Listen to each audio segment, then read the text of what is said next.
Welcome to the Old Time Radio Westerns. I'm your host, Andrew Rhines, and let's get into this episode. This episode is going to be Frontier Town, originally aired in 1949, and the title is Valley of the Varmints.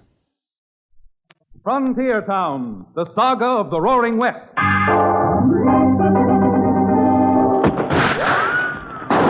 Frontier Town. El Paso, Cheyenne, Calgary, Tombstone. Frontier Town.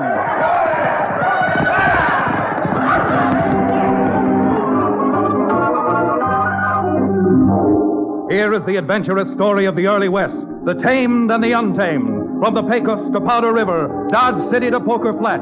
These are the towns they fought to live in and lived to fight for, teeming crucibles of pioneer freedom. Frontier Town!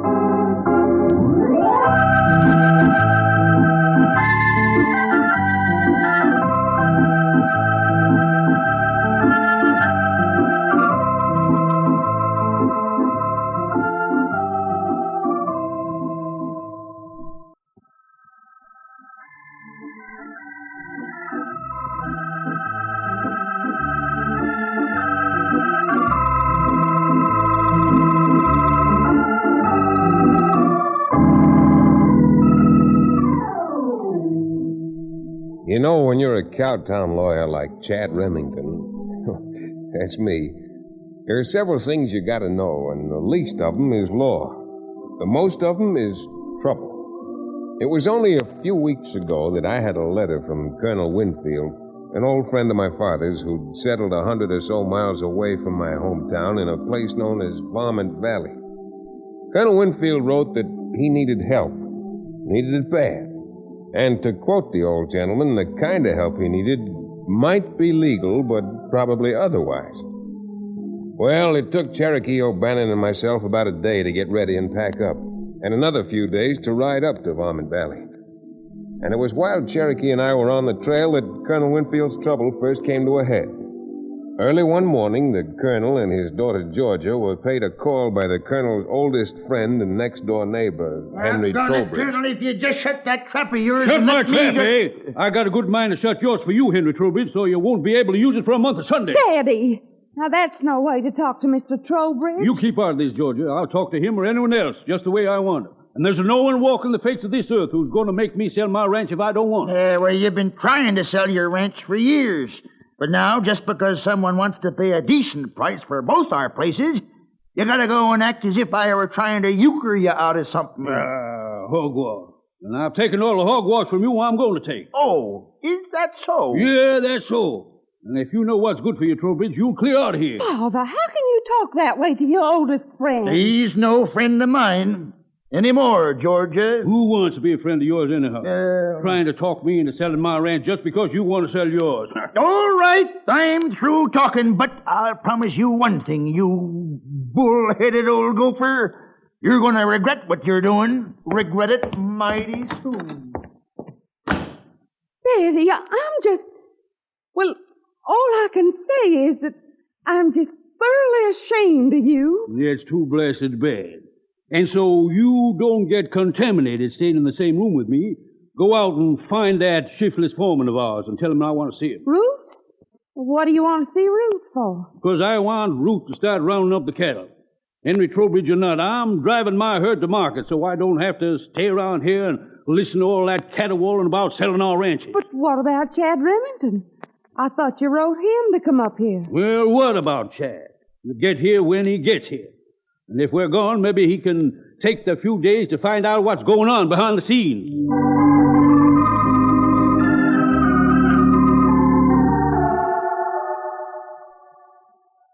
Well, fortunately, Cherokee and I got to the colonel's place before he had a chance to trail his herd to market. And between the colonel, Georgia, and Root, the ranch foreman, we finally dragged out the story of what had been going on. That's about all I can tell you, Chad. This cattle broker, Big John Biggers, claims he represents some packing house that wants to buy both Henry Trowbridge's ranch and mine. And I know blame well the price they're offering for my ranch alone. It's so gall-blamed high, it just can't be honest. Pardon my intrusion, Colonel Winfield, but haven't you heard the old expression about not looking a gift horse to teeth? especially if the teeth are solid gold. There's another old expression you ought to learn, Cherokee. One about all is not gold that glistens. Chad, the awful thing about this whole business is the fact that it's breaking up a 40-year friendship between Mr. Trowbridge and my father. Yeah, I can imagine. Since Trowbridge is insisting that he wants to sell. Well, why doesn't this packing house buy Trowbridge's place and let it go with that? For the life of me, I don't understand. Big John just keeps saying it's both places or none. Isn't that so, Ruth? Well, I saw Mr. Bigger in town last night and tried to argue with him for all the good it did. But it's just like the boss said, Mr. Remington. Either they sell both ranches together as one piece, or there ain't no deal. How do you feel about this thing, Root? Do you think the Colonel ought to sell? At that price, you ought to jump at it. Why, if it was me, they was... Someone at the front door, Georgia. Go let him in. Oh, don't bother, Miss Georgia. I'll let him in. Oh, hello, Mr. Trowbridge. Howdy, Root. Is it all right if I come in? It's Mr. Trowbridge, Dad. Come on in, Mr. Trowbridge, and meet Chad Remington and Mr. O'Bannon. How do you do? How do you do? Oh, Glad yes, to know you. Colonel, I just couldn't eat my supper after what happened this morning without, coming over and apologizing for losing my temper. Well, that's a mighty nice thing for you to do, Mr. Trowbridge. The Colonel and Georgia were just telling us about the little set-to you had this morning. Well, Colonel, we've been old friends too long to be old fools now. Put her there. If there's any apologizing to do, I'm going to do it. Now, don't go starting another fight about who's going to apologize to whom. Come on, Mr. Trowbridge. Pull up a chair and sit down. You see, the Colonel asked me up here, thinking perhaps I could help untangle this little mystery. And since both ranches are involved, well, I'm mighty glad you dropped in at the time you did. Thanks. Remington, you see, well, to be perfectly honest, I've been pretty hard-pressed for money lately. Money? Why didn't you come over and ask me for what you needed? Well, Colonel, I just couldn't do that. 5 years ago, when Emma was so sick, just before she passed on, the doctor and ran so high, I mortgaged my place to the bank. The loan's been past due 3 months now, and they're readying to close me out. Why in thunder didn't you come and tell me, you old Billy Goat? I didn't need to when Big John come along with that offer. You see, that's why I was so set on making the deal. But, it's all right, Colonel. I'm not going to try to force you into it. And, well, I feel better for having told you the truth. How much do you owe that Consound Bank? Well, a little more than 4,000, but... The trouble with you, Henry, and always has been, you're as stubborn as a Missouri mule. Georgia, hand me my glasses. Well, what are you up to anyhow, Colonel? I'm opening the safe and giving Henry the money he needs to pay off the bank. No, Colonel. I'm gonna know. I won't take it. Well, No. Dickens, you won't. And if you say one word about thanking me, I will run you out of here. Yeah, but... Now, here it is.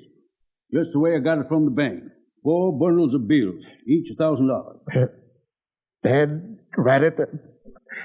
Oh, go on, dry up. You'll start blubbering like a kid in a minute. Yeah, but it's probably all the money you got. Well, let you know. There's still another $4,000 right there in the safe. And if you know what's good for you, you get out of here and go on home. Well, I see you tomorrow. Ruth, go outside and make sure Mr. Trowbridge finds his horse all right. It's so dark, and with him crying, he may wander around all night. You bet, Colonel.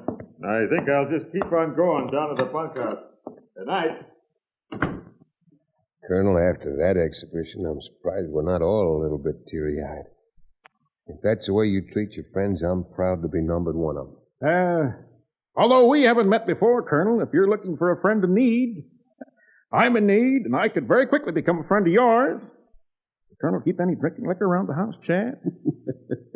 Mr. O'Bannon, you seem to forget that I come from the South, and I've got some of the rarest, finest, smoothest... And you're going to keep it, Colonel. Anything that old and rare and smooth will be so foreign to Cherokee's palate that his tonsils would think he was drinking molasses syrup. Well, is there anything wrong with molasses syrup? Certainly not. Good. So if you'll follow me out to the kitchen, I'll pour you the biggest glass of molasses syrup a man ever drank. Thank you.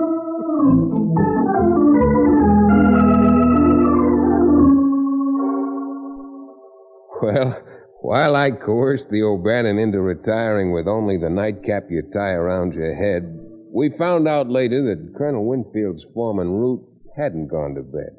In fact, he hit his horse and streaked for Big John Bigger's office in town. So that's where I come in, John. Ears over elbows.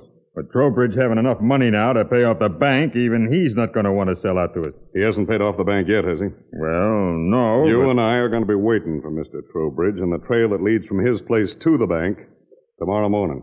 If you mean gun him down, that's risky business. This whole thing is risky business. We got to get both those ranches, or we ain't got no deal with that mining company. I still don't see why that mining company just don't buy one of the ranches. Because when they started to check on that vein of silver you stumbled on up at the back end of Winfield's place, they found that half of it was over on Trowbridge's spread. Yeah, I suppose they know what they're doing. Now that Trowbridge has got that money the Colonel's given him, he's never going to sell. Just like the Colonel said, he's stubborn as a mule. There are two kinds of mules, my friend. Live mules and dead mules. And after Trowbridge leaves his place heading for the bank tomorrow morning, you know the kind of a mule he's going to be, don't you? So you better go home now and get some sleep. When you start shooting tomorrow morning, I want your nerves to be steady.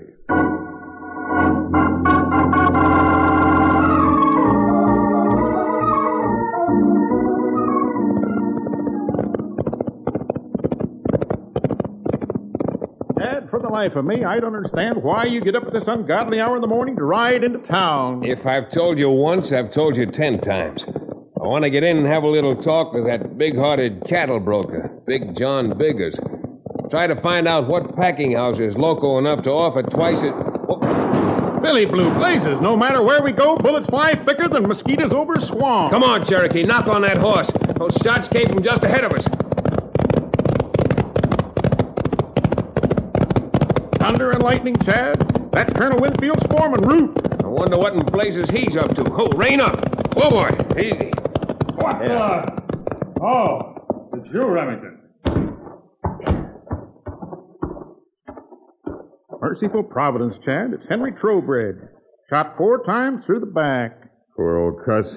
Root, how come you got here so quick? Why, Now, look here, Remington. Are you aiming to accuse me of anything? Where's Trowbridge's money belt? How in blazes should I know? I can see where it was ripped off his trousers.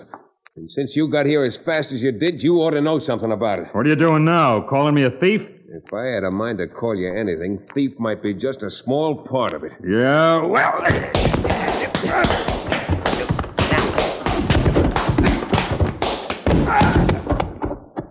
That was a neat bit of pugilistic perfection, Chad. A left to his fat stomach and then a right to his jaw. All right, Cherokee, come on. Help me get Trowbridge's body to town. There must be a lawman in Varmint Valley. Before we're through, I've got a feeling he's going to need a few dozen two-gun deputies.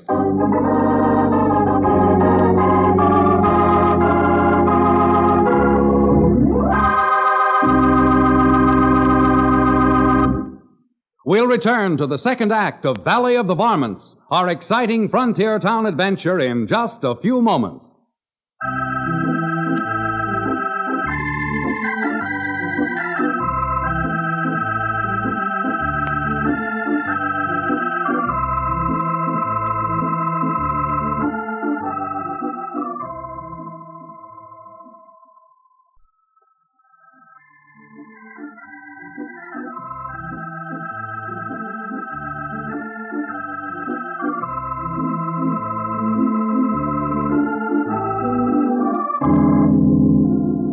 And now, Frontier Town.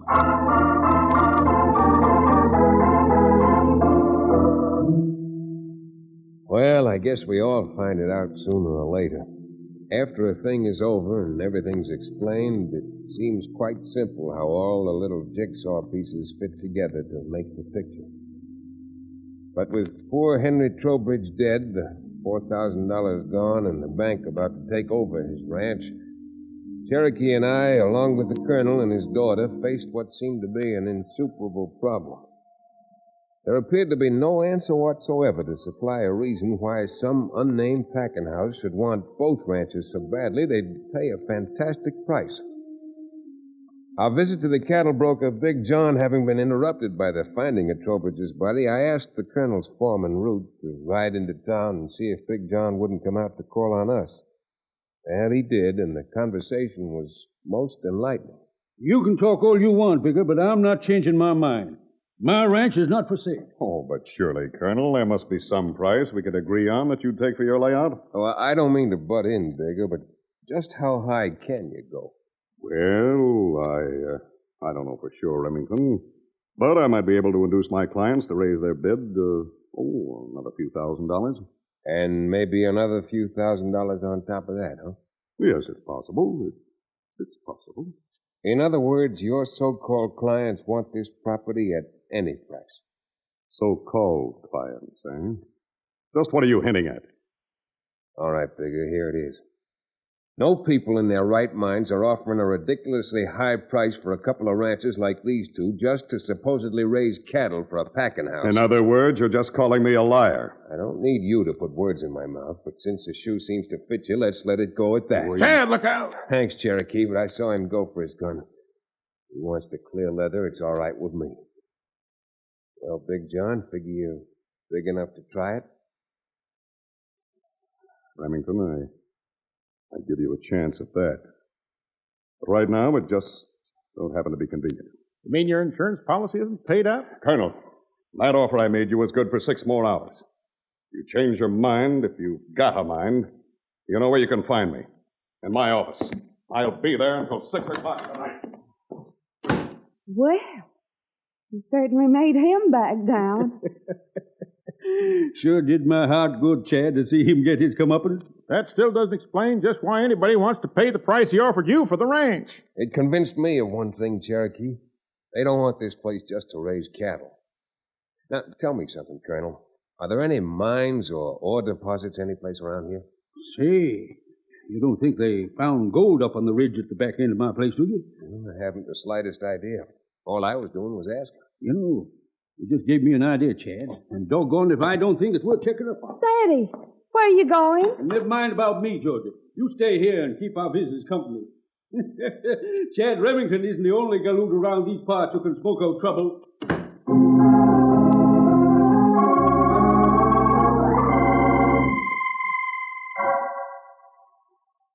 I tell you, boss, I think Remington's on to what we're trying to pull. A lot of good it's going to do him, Root.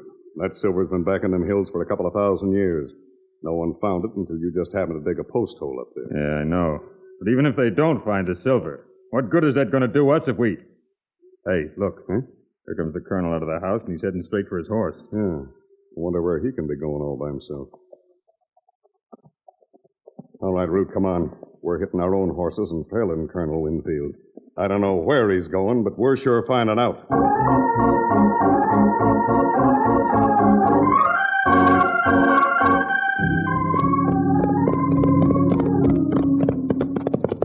All right, Raina. Whoa, there, whoa. You see where Winfield's going? Yeah, he's heading right for the ridge where we tipped out the rock, and you can see the silver ore. Yeah. If he ever spots it, our deal's done for. Get that rifle of yours out of the saddle booth. Sure, but... Wait till the colonel gets right on the top of the ridge, then we'll cut loose. When they find his body, it'll have rolled on the other side onto Trowbridge's property. Yeah, that's right. All right, come on. Line him up in your sights now.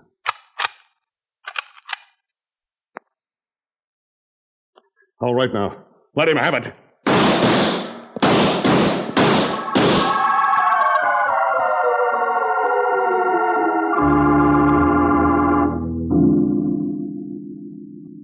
That's about all there is to it, Marshal. When the colonel didn't come back, we went out looking for him. Found his body down at the bottom of the drawer loaded with lead. There's not much chance of proving a case from that, no matter who you suspect. Well, I've got the colonel's will here, and if you wouldn't mind my reading it now, it'll save me a long ride out to the ranch sometime later. It's all right, Marshal. There's nothing to be gained from putting it off. Well, it runs about 4 pages, but when it's all through, it just leaves the ranch to you, Georgia, 50-50 with Chad Remington on an equal basis. What? Half of it to me? Well, can't accept that, Georgia. I'm afraid you'll have to, Chad. Father was afraid something like this would happen. He left you half the ranch to make sure you'd look out for me. He paid for the trouble. Well, I think I may accept it, for the time being. If you don't mind, Georgia, let's be heading back for the ranch. I'm mighty curious to see how Root feels when he hears he's got me for his new boss.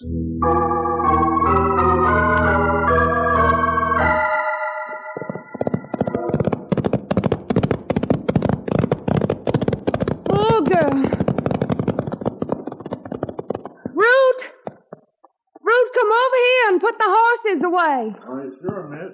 Sure. Oh, Root, it may interest you to know that Colonel Winfield left half this ranch to me, and from now on, I'm giving the orders out here. Oh, is that so? Well, I still have something to say about the running of this place. Yeah? Well, I'm one gent who's not going to end up like your father did. I'm selling out and getting out of here. Well, you can't sell without my signature, and I certainly am not selling. That's what you think. Now, come on, let's not air our troubles in front of the help around here. You and I are going into the house and do a lot of talking.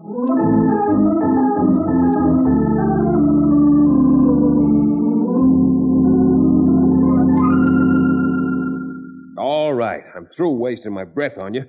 You keep the ranch since you want it so bad. I certainly shall. But I'm taking what money's left in the safe and clearing out of here. Why, you're no better than a low-down, crooked... That's enough. Now go on. Get that safe open while you're still able.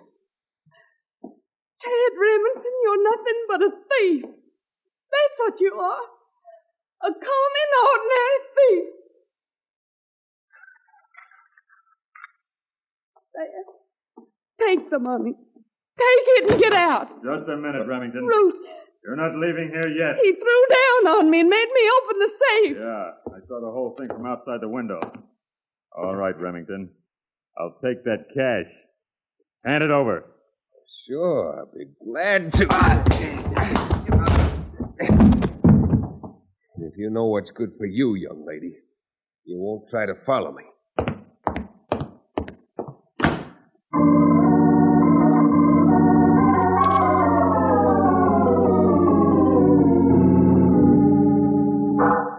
Mr. Beggar, I don't blame you for not believing me, but what I'm telling you is still the truth.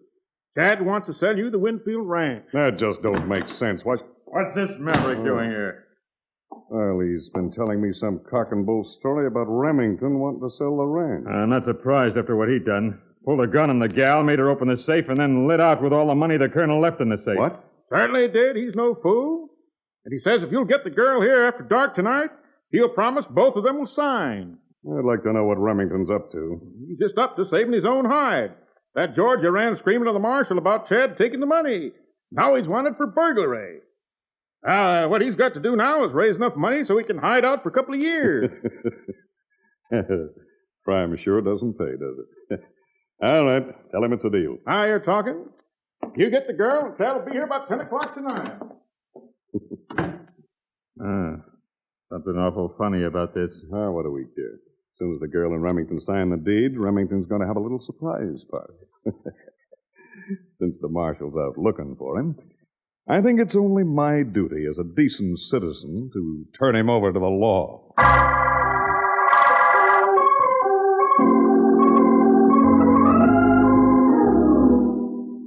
Everything worked out just fine.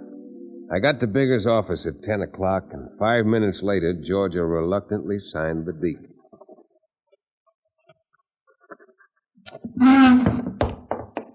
There.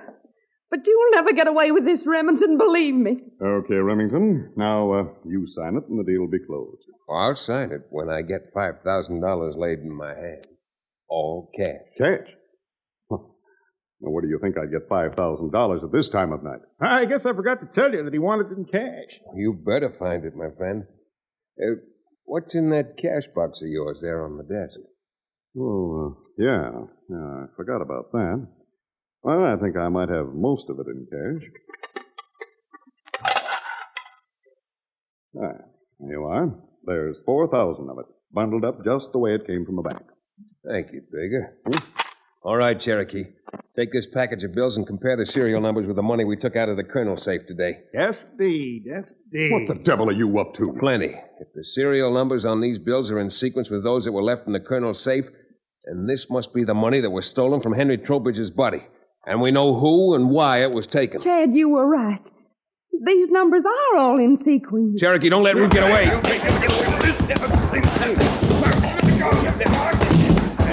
Georgia, get back. Get out of the way.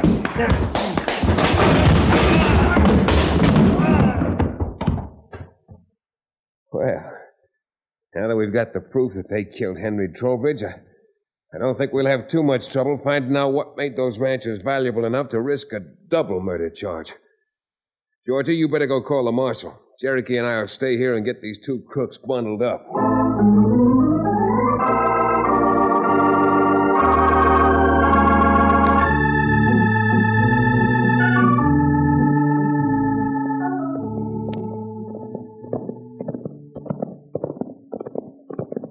Don't mind telling you, Chad, that you certainly had me mystified for a while. You and Georgie put on that argument. It certainly sounded like the real thing. Now, that's one of the nice things about those Southern girls. When they put on an act, they put everything they've got into it. Always have admired a Southern beauty. Trouble is, none of them ever admired me. Oh, well, now that George is the sole owner of a fairly prosperous silver mine, you might go back and try setting your cap for her. You mean marriage? Whoa. With a girl like Georgia, marriage should be very interesting. Well, I will admit the young lady has her good points. Oh, now, you can speak more clearly than that, Cherokee. Huh? What do you mean? Well, now, knowing that the Winfields come from your favorite state, Kentucky, what you really meant to say was that you were interested in the young lady because she has her good pints. Yeah, she certainly has her good pints. And now with that silver mine she's got plenty of quartz, too.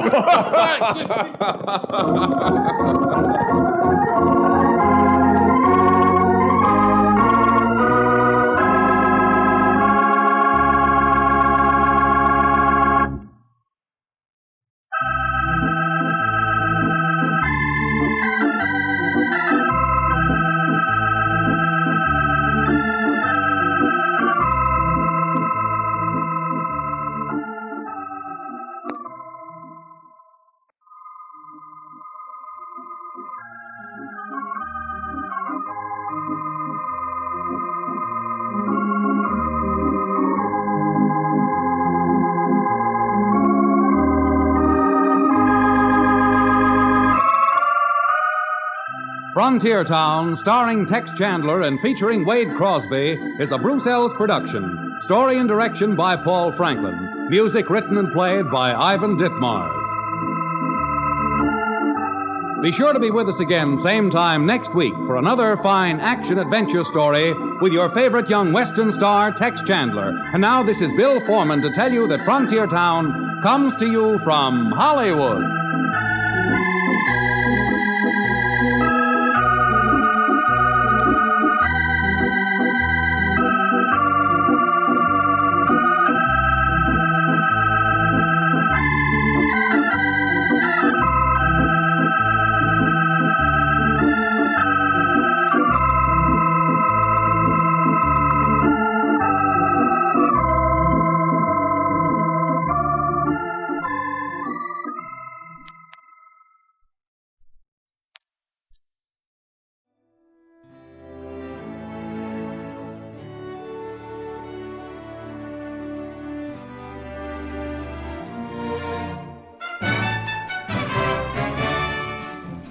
This has been a presentation of OTRWesterns.com, and we hope you enjoyed.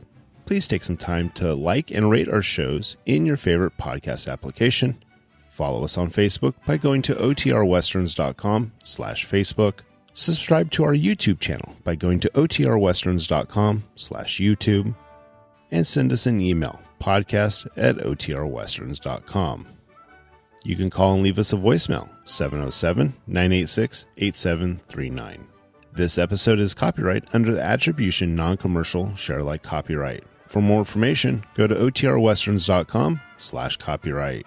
Have a great day, and thanks for listening.